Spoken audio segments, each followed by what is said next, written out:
Bismillahirrahmanirrahim. Assalamualaikum warahmatullahi wabarakatuh. Waalaikumsalam. Bismillahi walhamdulillah wassalatu wassalamu ala rasulillah wala haula wala quwata illa billah amma ba'du. Pemirsa Senpo TV dimanapun berada, mari bersama-sama kita panjatkan puji syukur kehadirat Allah Subhanahu wa Ta'ala yang telah melimpahkan rahmat dan karunia-Nya, sehingga pada hari ini kita bisa kembali bertemu dalam program Islam Penuh Cinta, penyejuk hati, penyegar iman. Bersama saya Tia Radianti dan tentu seperti biasa saya tidak sendiri, sudah hadir bersama kita Bapak Ustadz Ahmad Haris Riswanto. Assalamualaikum Pak Ustadz. Waalaikumsalam warahmatullahi wabarakatuh. Kabarnya gimana Pak Ustadz? Alhamdulillah sehat afiat, dalam keadaan baik tentunya. Alhamdulillahirrahmanirrahim. Alhamdulillah sehat Pak Ustadz dan tetap semangat tentunya ya Pak Ustadz ya setiap pagi Islam Penuh Cinta menghadirkan topik ataupun tema yang relate sama kehidupan sehari-hari dan semoga juga bermanfaat nih bagi pemirsa Senpo TV dimanapun berada. Seperti di episode kali ini kita akan ngobrol terkait dengan pelebur nilai kebaikan. Nah maksudnya pelebur di sini itu apa Pak Ustadz? Apakah penghapus gitu ya Pak Ustadz? Penghapus nilai kebaikan atau seperti apa? Nah untuk penjelasan lebih lanjutnya kita akan langsung saja mendengarkan. Silakan.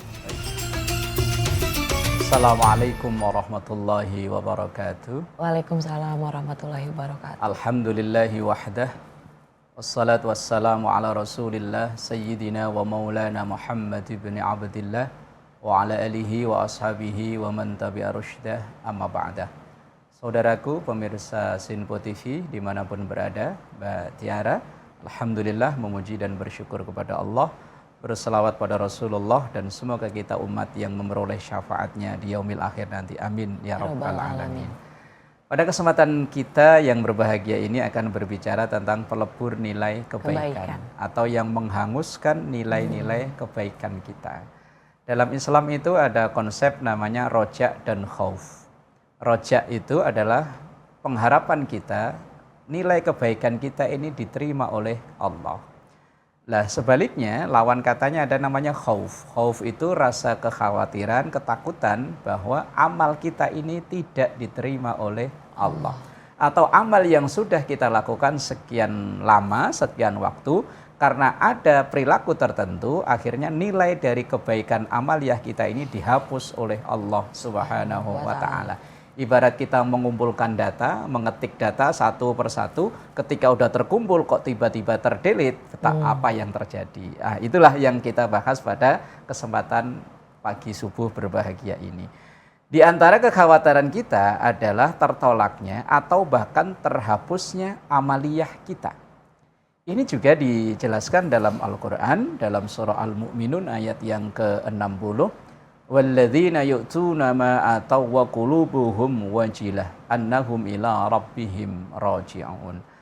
Dan orang-orang yang memberikan apa yang mereka beri, wa qulubuhum, sementara dalam hati mereka wajilah, ada rasa gemetar, ada rasa takut, rasa khawatir bahwa yang mereka tunaikan itu, yang mereka kerjakan itu tidak ada nilainya di hadapan Allah, atau ada nilainya dalam waktu tertentu kemudian terhapuskan oleh Allah, padahal annahum ila rabbihim raji'un, mereka yakin ketika nanti kembali menghadap Allah, kebaikan-kebaikan itulah yang menjadi sarana diselamatkannya kita dari azab Allah atau murkanya Allah Subhanahu wa Ta'ala. Maka dari itu kita harus mengetahui apa saja yang menyebabkan amalan kita terdelete, amalan kita terhapus. Jangan sampai amal-amal yang sudah kita perjuangkan ini karena ada perilaku tertentu terdelete dengan otomatis. Nah, untuk mengetahui yang pertama, yang paling berbahaya tentu adalah murtad, keluar dari Islam. Ini berarti ibarat data di komputer, sama komputernya udah hilang. Bukan hanya semuanya hilang. Nah, ini dijelaskan dalam Al-Quran, misalnya ada wa may yartadid minkum an dinihi fayamut wa huwa kafir fa ulaika habitat a'maluhum fid dunya wal akhirah wa ulaika ashabun nar hum fiha khalidun. Wa man, siapapun yartadid, yang murtad, keluar dari Islam, minkum an dinihi, salah satu di antara kalian an dinihi, dari agamanya alias keluar dari Islam, fayamut, dan sampai ia mati, wa huwa kafir, dalam keadaan ingkar, dalam keadaan kufur, dulunya dia seorang muslim, kemudian entah apa yang terjadi, dia menyatakan keluar dari Islam, sampai datangnya ajal menjemput, dia masih dalam keadaan di luar Islam, maka kalau itu yang terjadi, faulaika habitat a'maluhum, maka orang-orang seperti ini mah terdelete semua amal kebaikannya, nggak ada yang tersisa sama kali, baik fid dunya wal akhirah, baik nilai keduniaan maupun keakhiratannya. Tentu ini yang di hadapan Allah Subhanahu wa taala. Kalau di hadapan sesama manusia mungkin masih bernilai, tapi di hadapan Allah sudah nggak ada nilainya sama sekali. Dan ancaman terbesarnya, wa ulaika ashabun nar hum fiha khalidun. Mereka inilah ashab nar. Ashab nar itu ya ahli-ahli neraka, dan mereka akan kekal di dalamnya. Na'udzubillah summa na'udzubillah. Semoga para pemirsa dan seorang orang terdekat kita terhindar dari yang satu ini, yaitu keluar dari Islam. Penyebab keluar dari Islam begitu banyaknya. Bisa jadi memang dia menyatakan secara lisannya, atau mungkin lisannya sih dia tidak menyatakan, tapi dengan perbuatannya, dengan gerak-geriknya, ini yang perlu diwaspadai. Jangan sampai. Nah, kemudian yang kedua, ibarat daya hapusnya yang terbesar setelah murtad adalah menyekutukan Allah, menduakan Allah. Bahasa kitanya syirik. Perbuatannya atau orangnya namanya musyrik, orang yang menyekutukan Allah. Ini landasan ayatnya dalam surah Az-Zumar ayat yang ke-65. Allah Subhanahu wa taala begini, la in asyrakta la yahbatanna amaluka wa la takunanna minal khasirin. La in asyrakta, seandainya engkau menyekutukan Allah, menduakan Allah, menganggap ada kekuatan yang bisa memberi manfaat dan mandorot selain Allah, maka la yahbatanna amaluka, sungguh terdelete semua amalmu. Nah, kalau itu yang terjadi, wala takunanna minal khasirin, engkau termasuk orang yang rugi. Tapi masih ada tentu kesempatan untuk dia memohon ampun, bertaubat, kembali kepada Allah Subhanahu wa taala. Jadi yang kedua, yang kalau boleh diurut dari atas, yang paling daya rusaknya paling tinggi adalah murtad, kemudian yang kedua adalah syirik.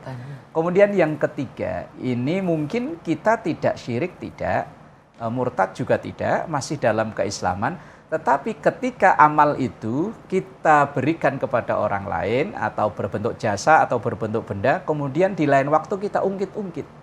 Nah, ini berbahaya. Ini didasari firman Allah surat Al-Baqarah ayat 264, ya ayyuhalladzina amanu la tubtilu shadaqatikum bil manni wal adza. Wahai orang-orang yang beriman. Ini yang menjadi khitab, yang diajak bicara adalah orang yang spesialis punya iman, spesifik orang punya iman. La tubtilu, jangan kau batalkan, jangan kau gugurkan, jangan kau lebur shadaqatikum, nilai sedekahmu, bil manni, dengan mengungkit-ungkit, wal adza, atau menyakiti yang menerima. Lah, mengungkit ini biasanya kan kejadiannya setelah sekian lama. Umpama kita hari ini ada orang minta tolong, atau bahkan enggak orang minta tolong, kita tolong dengan inisiatif sendiri.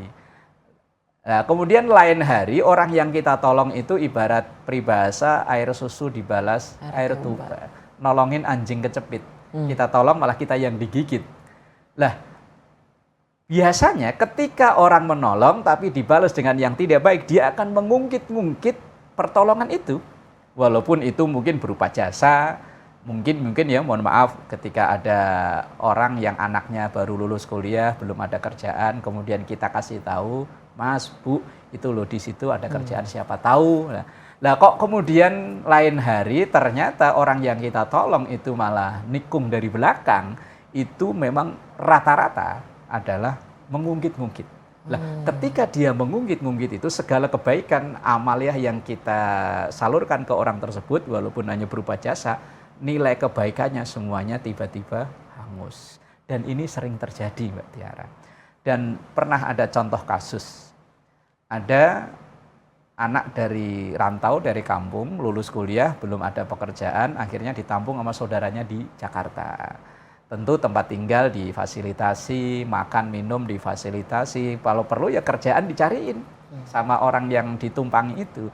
Lah, satu hari setelah anak ini dapat pekerjaan dengan baik, akhirnya dia memilih untuk ngontrak sendiri. Setelah berjalan setahun, 2 tahun, akhirnya ekonominya lebih bagus. Nah, orang yang pernah ngasih jasa tumpangan ini satu hari dia lagi kepepet mau minjem dana untuk biaya kuliah anaknya, tidak diberi padahal tahu itu yang saudaranya itu tahu bahwa dia ini barusan dapat bonus besar dari kerjaannya. Nah, saat itulah langsung jasanya sekian tahun yang lalu dengan memberi tumpangan, makan, dan nyari kerjaan, diungkit-ungkit semuanya. Nah, kalau itu yang terjadi, maka tubtilu, hanguslah semua kebaikan yang dia lakukan untuk orang tersebut. Ini berat loh. Menjaga untuk tidak ngungkit-ngungkit itu bukan sesuatu yang ringan kan. Nah, kemudian wal adza atau menyakiti yang terima. Ada orang minta tolong ke kita, cuman kita maki-maki dulu. Yeah. Kita kasih ya kita tolong, cuman kita maki-maki dulu, kita rendahkan harga dirinya dulu. Atau mungkin kita ngasihnya dengan cara sopan, kita lempar umpama. Nah, ini walaupun kita memberi, tapi nilai pahalanya dalam Islam ya tadi hangus atau terlebur dengan sendirinya. Ini bahaya ini. Padahal ini kasus ini banyak terjadi di masyarakat kita. Orang yang dulunya mungkin karena lagi cocok, berjalan dengan bersama, membangun usaha bersama. Tapi suatu hari ketika pecah kongsi, ini terkadang saling mengungkit. Dan ini yang tadi yang dimaksud dalam Al-Baqarah 264, jangan sampai kita ini menghanguskan, menggugurkan nilai pahala kita, salah satunya dengan mengungkit-ungkit, nyebut-nyebut, atau menyakiti orang yang menerima bantuan dari kita itu. Untuk yang selanjutnya, mungkin poin selanjutnya bisa dilanjutkan di segmen berikutnya, masih tentang hal-hal yang harus kita ketahui yang menyebabkan terdelitnya nilai kebaikan atau amal soleh kita. Wallahu a'lam bishawab. Baik, terima kasih Pak Ustadz dan pemirsa Sinpo TV. Tetaplah bersama kami. Usai jeda kami akan kembali di Islam Penuh Cinta, Penyejuk Hati, Penyegar Iman.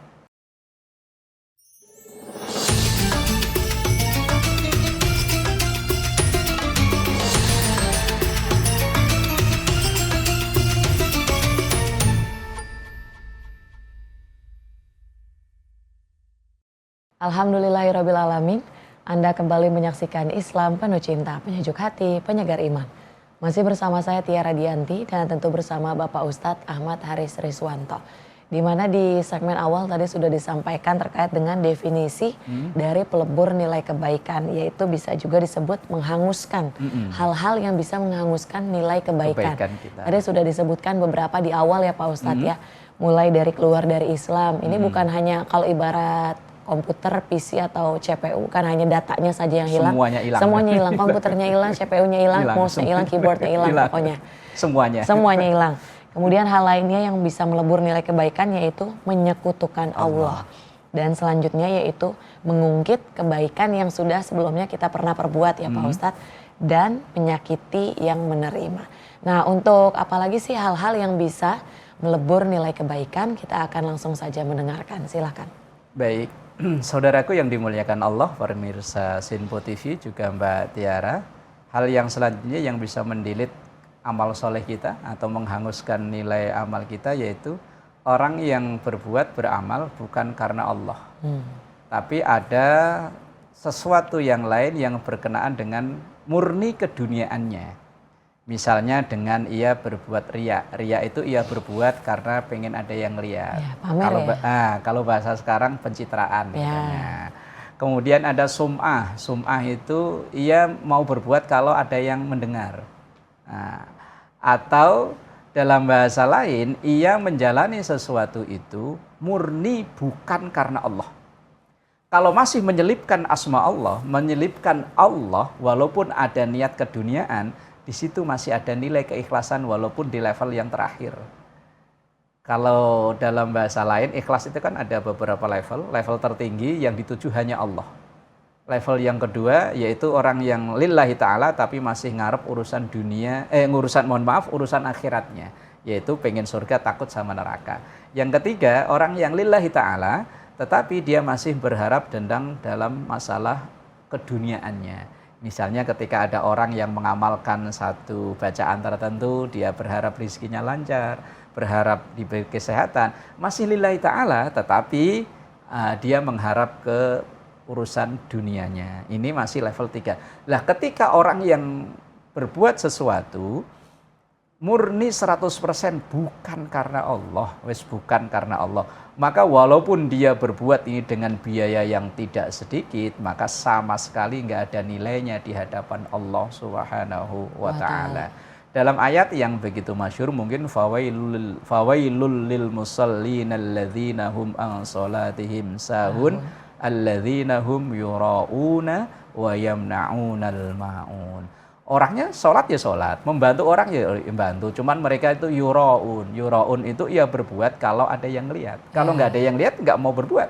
Lah ini di hadapan Allah nggak ada nilainya sama sekali. Atau yang amal-amal yang ia lakukan terdelete semuanya. Karena yang dituju bukan karena Allah Subhanahu wa Ta'ala. Kemudian poin yang selanjutnya, meninggalkan perintah wajib. Terlebih adalah sholat. Ada satu hadis yang diriwayatkan oleh Imam At-Tabrani, awwalu ma yuhasabu bihil abdu yaumal qiyamah as-shalah. Yang pertama kali nanti dihisab di hari kiamat itu adalah sholat. Wa in soluhat soluhasairu amali. Kalau sholatnya baik, maka yang lain akan terbawa menjadi baik. Tapi wa in fasadat, kalau sholatnya rusak. Rusak itu bisa jadi memang dia nggak pernah sholat. Atau mungkin dia sholat tapi kadang-kadang iya, kadang enggak.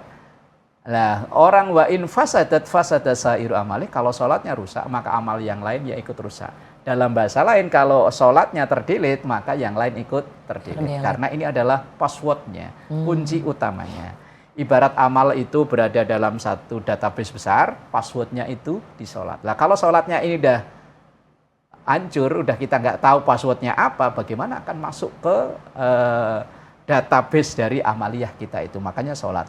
Apalagi ada spesial khusus dalam hadis riwayat Bukhari, man taraka sholatal asri faqad habita amaluhu. Orang yang meninggalkan sholat asar maka anguslah amalnya. Karena mungkin menurut pandangan hadis ini termasuk sholat yang dirasakan berat itu sholat asar.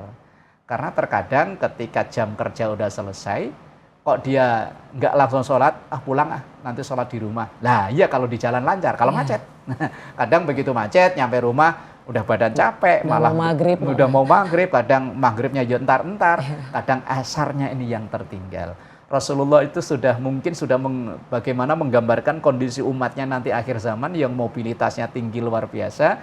Nah, terkadang sholat asar ini tertinggalkan. Maka di sabdanya beliau sampaikan, man taraka sholatal asri faqad habita amalu. Kemudian yang poin selanjutnya, sebetulnya ada poin banyak, tapi karena keterbatasan waktu, ini mohon maaf bagi saudara-saudara kita yang masih suka membiasakan, yaitu orang yang suka meminum minuman yang memabukkan, mengkonsumsi sesuatu yang dilarang. Sebetulnya bukan hanya minuman ya, sesuatu apapun yang diharamkan oleh Allah ketika kita konsumsi, itu bisa jadi menyebabkan terdelete-nya amal soleh kita. Kalau dalam hal ini secara spesifik yaitu orang yang masih suka mabuk-mabukan. Dalam riwayat At-Tirmidzi, man syaribal khamra lam tuqbal salatuhu arba'ina sabahan. Siapa yang masih membiasakan terus-menerus meminum minuman yang memabukkan, kalau dulu ya konotasinya cuma khamr, kalau sekarang ya mungkin narkoba dan lain sebagainya, sehingga hilang akal sehatnya, lam tuqbal sholatuhu, maka tidak diterima sholatnya arba'ina sabahan, selama 40 hari. Hari ini dia mabuk, hari ini dia mengkonsumsi narkoba dan lain sebagainya, walaupun dia rajin sholat 40 hari ke depan, sholatnya tidak diterima oleh Allah. Nanti begitu dia tobat, insya Allah akan diterima kembali oleh Allah. Tapi ya sebisa mungkin, apalagi ini termasuk bagian dari hal-hal yang dilarang oleh negara dan juga dilarang oleh agama, ya sebisa mungkin kita tinggalkan. Kalau mungkin ya belum bisa meninggalkan, paling tidak dikurangi dulu lah. Kalau mungkin belum bisa meninggalkan 100%. Karena di zaman Rasul itu ada orang yang datang pada Rasulullah, ya Rasul, saya pengen taubat. Tetapi saya punya kebiasaan yang belum bisa saya tinggalkan, yaitu tentang dosa-dosa itu. Termasuk salah satunya adalah minum minuman keras. Kemudian Rasulullah hanya memberi nasihat pada orang tersebut, kalau memang seperti itu, satu permintaan saya, yaitu kamu jangan bohong. Udah, itu aja. Tapi akhirnya ketika dia kata orang tersebut dia bilang, permintaan Rasulullah enteng, cuman nggak boleh bohong. Tapi ternyata begitu dia sehari 2 hari ketika dia mabuk di tempat lain, ketika pulang ditanya oleh istri, kamu mabuk ya? Mau bilang jujur nanti takut diomelin, nggak jujur udah kadung janji sama Rasulullah, akhirnya dia berhenti dari mabuknya itu. Dan itulah beberapa poin yang menyebabkan terdeletnya amal soleh kita atau pelebur nilai kebaikan kita. Wallahu a'lam bishawab. Tadi sudah disampaikan beberapa poin pelebur penyebab dari pelebur nilai kebaikan ya Pak Ustadz ya. Kalau misalnya tadi diibaratkan dengan PC atau komputer gitu ya Pak Ustadz yang datanya kemudian hilang, terhapus. Lalu gimana caranya biar datanya balik? Kalau misalnya kita ngomong komputer mungkin ke IT langsung atau ke ahlinya gitu ya Pak Ustadz. Tapi kalau ini kita ngobrol terkait dengan nilai kebaikan itu, ada kemungkinan nggak nilai kebaikan yang sebelumnya sudah kita lakukan, tapi ternyata karena kesalahan kita atau penyebab yang kita lakukan akhirnya terdelete, bisa nggak balik lagi Pak Ustadz? Atau dimulai dari nol lagi kebaikannya? Baik. Allah Maha Pemurah, Allah tidak segala itulah. Allah masih memberikan peluang kepada hamba-hambanya yang berdosa untuk ia bertaubat. Ketika ia bertaubat, maka ia akan kembali seperti semula. Dari nol nih Pak? Bukan dari nol, akhirnya data-data itu bisa kembali lagi. Kebaikan-kebaikan, kesolehan itu bisa terulang kembali. Selama tadi malam yuhorgir. Kalau dia kesempatan perbaikannya itu kok tinggal di tenggorokan rohnya, maka sudah tidak ada kesempatan lagi. Kalau masih dalam keadaan sehat, seger buger, ia menyadari kesalahannya dan lain-lain, maka insya Allah data-data yang dulu itu bisa kembali lagi. Asal passwordnya tadi masih ada, insya Allah masih bisa atau kalau bahasa IT ntar chipnya atau apa masih ada, insya Allah masih bisa di refresh kembali. Begitupun dalam kehidupan kita sehari-hari, karena kita itu nggak mungkin nggak melakukan kesalahan, nggak mungkin. Kalau seandainya hari ini kita melakukan kesalahan semuanya hapus, kemudian terus nggak bisa dikembalikan lagi, betapa kejamnya syariat agama ini. Tidak seperti itu Allah Subhanahu wa taala. Allah akan menerima, innallaha yaqbalu taubatal abdi malam yughorgir. Selama roh itu belum sampai tinggal di tenggorokan, kesempatan perbaikan masih ada dan insya Allah kebaikan akan tetap ada catatannya.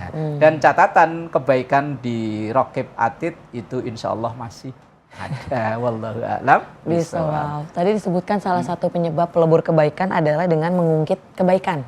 Nah kalau misalnya dibalik ya Pak Ustadz ya, kita memang dari awal sudah berbuat baik nih sama seseorang gitu ya Pak Ustadz. Ternyata seseorang tersebut memang ternyata ya mungkin malah menyakiti kita balik gitu ya Pak Ustadz. Tapi posisinya kita di sini ya udah, kita coba di situ ikhlas, menerima, walaupun kita memang sudah berbuat baik, tapi kok ternyata tidak dibalas dengan kebaikan lagi. Juga. Apakah kemudian kebaikan yang diperbuat oleh orang tersebut kemudian terdelet lagi juga Pak Ustadz? Kita justru malah dapat 2 poin. Apa tuh? Poin pertama kita memberi, poin kedua kita ridho ikhlas walaupun orang itu membalas dengan air tuba. Dan itu sebetulnya yang menjadi ajaran kasih dalam Islam itu sendiri. Walaupun dalam Islam itu sebetulnya ajarannya realistis. Ketika kita disakiti boleh membalas dengan penyakiti, tapi memaafkan jauh lebih baik. Tapi susah. Ya itu masalahnya. Makanya Islam itu sangat realistis. Dalam Islam itu ada hukum kisos, ketika ada orang itu membunuh, balasannya dibunuh. Orang itu motong tangan, balasannya potong tangan. Itu realistisnya ajaran Islam. Tetapi memaafkan jauh lebih baik. Kalau bisa maafkan, tapi kalau nggak bisa silakan menuntut, tapi tentu dengan yang setimpal. Nggak boleh membalas, silahkan tentu dengan yang setimpal, jangan berlebihan. Kalau ada kita berbuat baik pada seseorang, ini poin pertama kita dapat. Poin yang kedua, orang itu membalas dengan air tuba, maka 2 poin yang kita dapat. Insya Allah itu yang sering dilakukan dan dicontohkan oleh Rasul. Walaupun mungkin kita umatnya mencontohnya bukan perkara ringan. Ya, butuh latihan, butuh proses. Ya insya Allah suatu saat kita akan bisa meniru sepersekian persen dari akhlak Rasulullah Sallallahu Alaihi Wasallam. Wallahu a'lam bishawab. Baik, terima kasih Pak Ustadz dan juga terima kasih pemirsa Sinpo TV sudah menyaksikan episode kali ini. Saya Tiara Dianti mewakili seluruh kerabat kerja yang bertugas pamit undur diri. Wassalamualaikum warahmatullahi wabarakatuh. Astaghfirullahaladzim lakal ma'bud ya dzal jalali wal ikram. Rabbana taqabbal minna innaka antas samiul alim wa tub alaina innaka antat tawwabur rahim. Sallallahu alaihi sayyidina Muhammad wa ala alihi wa sahbihi wasallam. Walhamdulillahi rabbil alamin. Wassalamualaikum warahmatullahi wabarakatuh. Waalaikumsalam warahmatullahi wabarakatuh.